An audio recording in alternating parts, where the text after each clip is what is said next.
The crowd are cheering, they're on their feet. It's lights out and away we go. 2020 in Gran Turismo is underway. Team BMW lead the field over the timing line, followed by Audi, followed by Porsche. Is anybody going to think about a move down towards the first corner? You can see Toyota going defensive against Mercedes-Benz. Lexus also defending against Aston Martin. And look at Audi, they've got them through into the race lead out of the source as Mercedes-Benz gets shuffled down to 7th place. They've lost 2 positions off the start here, so that is a big disappointment for the German manufacturer. But it is now Audi that lead the way up through Eau Rouge and Radion for the first time. That's his Rivage, not huge in overtaking the spot. You're feeling brave. Porsche tapping the rear quarter panel of BMW there. Bit of a bump and run on the way through. Porsche there up to 2nd place and BMW down to 3rd. So a good move there from Porsche. We'll see if the stewards agree with that. Maybe a little bit of a nudge, a friendly nudge on the way through, but that's racing, as they say. And that means now the 2 soft tyre runners are 1st and 2nd place. And that's probably going to allow Toyota to close up a little bit. They're saying that they're 1.6 seconds off his battle of the top 3. But meanwhile, Martin Grady in the Audi still leading away. Good start for them, but the fact that the BMW is still in the mix, great for their race.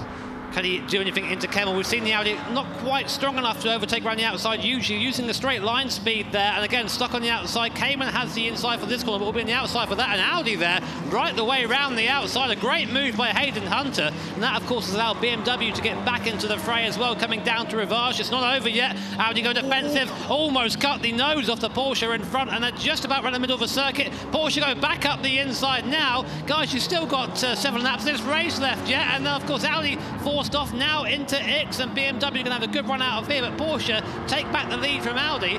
Yeah, they're getting a bit fussy out there, Tom. But coming up the top we go once again onto this Kemmel straight. A slight lift there for Randall Hayward as he gets a bit of understeer over through the top of Radion. And look at Toyota, they are ready to pounce. That gap has come down from 3.5 seconds at the end of lap 5 to now 1 second. This is absolutely phenomenal. We know the Toyota's not the fastest car in a straight line, but once he gets into the slipstream, as we look at Porsche now defending again from Audi, side by side they come. Porsche hold on to the race lead ahead of the German manufacturer. Here come BMW, and here come Toyota on the soft combat of tyres. So we've got a 4-way scrap for the lead at the halfway stage here. And just like that, Toyota now make this 4 cars, as you say, Tom, scrapping for lead. BMW caught on the outside. That's 1 already marked off there for the Toyota, making very short work of BMW, and now almost running into the back of the Audi coming through. X just carrying so much more speed through there. But you look at that straight line speed in Audi Senior.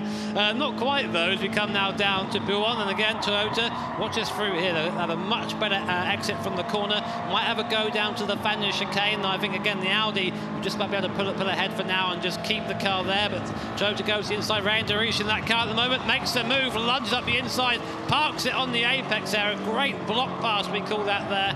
And now Toyota go into chase of Porsche.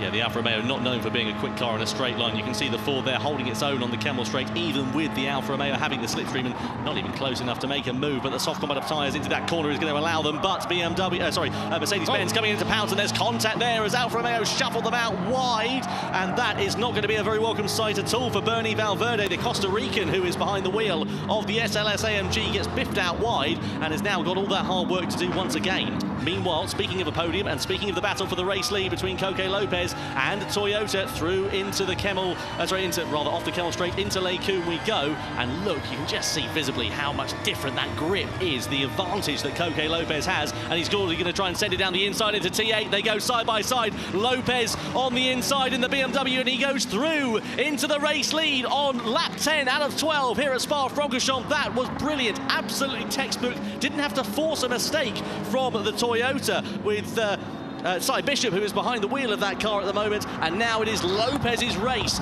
to lose as it stands. Down to Rivage, you see Lexus there looking very, very feisty at the moment, so we'll see what Kawakami can do. Looks up the inside of Rivage, and that's it, done deal. Not much Cy Bishop can do on that hard compounder tire. The grip difference really is massive there, and you see Cy just trying to get on the throttle, trying to defend, but he can't quite manage it, and that means that Lexus now go up into a podium position in this first first race. There's only about a lap and a half left.